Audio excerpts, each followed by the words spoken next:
21 दिसंबर को तेल अवीव का आसमान थर्रा रहा था।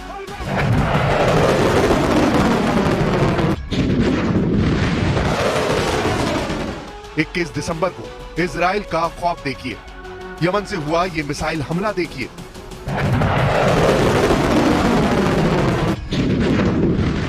क्योंकि ये मिसाइल अटैक नेतन्याहू बार बार अपनी टीवी स्क्रीन पर देख रहे हैं। नेतन्याहू देखकर हैरान है कि यमन के हूती इतना सटीक हमला कैसे कर सकते हैं। नेतन्याहू बेचैन है कि अगला हमला हुआ तो इजराइल को कैसे बचाएंगे।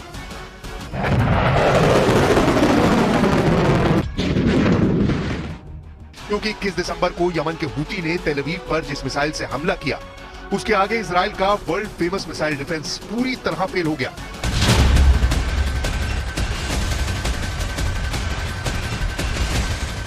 क्योंकि यमन की हाइपरसोनिक मिसाइल तेल अवीव पर ऐसी गिरी कि धमाका व्हाइट हाउस में भी सुना गया।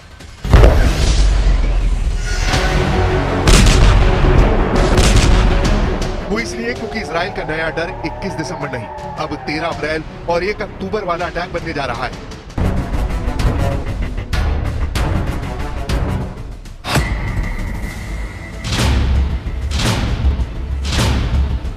तेरह अप्रैल 2024 को इजराइल पर 300 ड्रोन और मिसाइलों से हमला हुआ था, तो 1 अक्टूबर 2024 को ईरान ने इजराइल पर 200 बैलिस्टिक मिसाइल फायर की थी।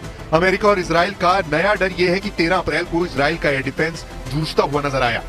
1 अक्टूबर को इजराइल का एयर डिफेंस पूरी तरह फेल हो गया और अब 21 दिसंबर को जब यमन से सिर्फ एक मिसाइल फायर हुई, उसे भी इजराइल नहीं रोक पाया। डर यह है कि ईरान ने 13 अप्रैल और 1 अक्टूबर को जो हमला किया, उससे सबक लेकर ईरान ने इजराइल के एयर डिफेंस और मिसाइल डिफेंस की पूरी जानकारी यमन के हूती लड़ाकों तक पहुंचा दी। यही वजह है कि जब यमन ने 21 दिसंबर वाला मिसाइल अटैक किया तो इजराइल का मिसाइल कवच यमन के हमले के आगे नाकाम हो गया। अब नेतन्याहू का नया खौफ यह है कि अगर यमन की एक मिसाइल को रोकने में इजराइल नाकाम रहा तो ईरान अगर फिर से 200 मिसाइलों से हमला करेगा तो इजराइल कैसे बचेगा।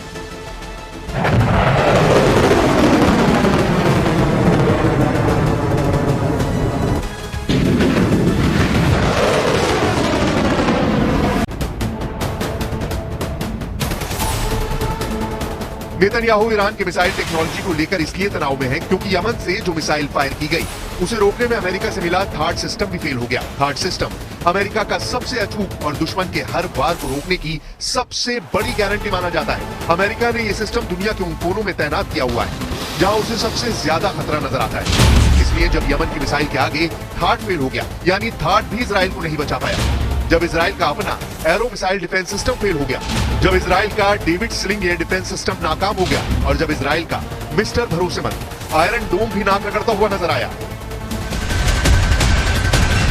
डर है कि अगर ईरान ने सैकड़ों मिसाइल फिर से एक साथ फायर की तो दुनिया का कोई भी एयर डिफेंस सिस्टम इजराइल को नहीं बचा पाएगा। वो घुटनों के बल बैठने पर मजबूर हो जाएगा। ईरान बार बार बता रहा है कि उसकी मिसाइल पावर को हल्के में न लिया जाए, क्योंकि वो इजराइल से बदला जरूर लेगा, इसमें कोई गुंजाइश नहीं है। ईरान ऑपरेशन ट्रू प्रॉमिस का तीसरा संस्करण बार बार रिलीज करने का दावा कर रहा है। नेतन्याहू और उनका वॉर कैबिनेट इसी खौफ को लेकर बहुत ज्यादा बेबस नजर आ रहा है। हालांकि ईरान ने भी कह दिया है कि यमन के हूती हो या हिजबुल्लाह, वो उनकी मदद नहीं करता, उनकी अपनी ताकत है जिसके आगे इजराइल हारा हुआ नजर आने लगा है।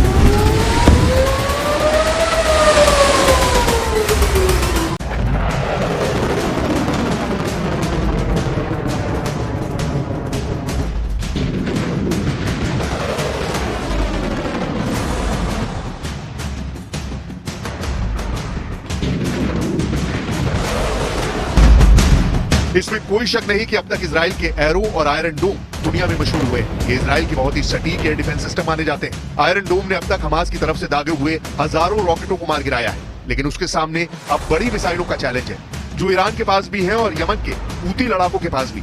जब से 21 दिसंबर वाले हमले ने इजराइल के मिसाइल डिफेंस को पंचर किया है, ईरान का हौसला भी बढ़ा है और यमन का जोश भी।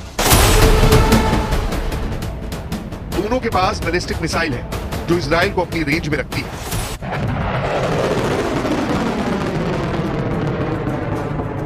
और इसी मिसाइल पावर को रोकने वाली 100% वाली गारंटी अब नेतन्याहू के पास खत्म हो चुकी है।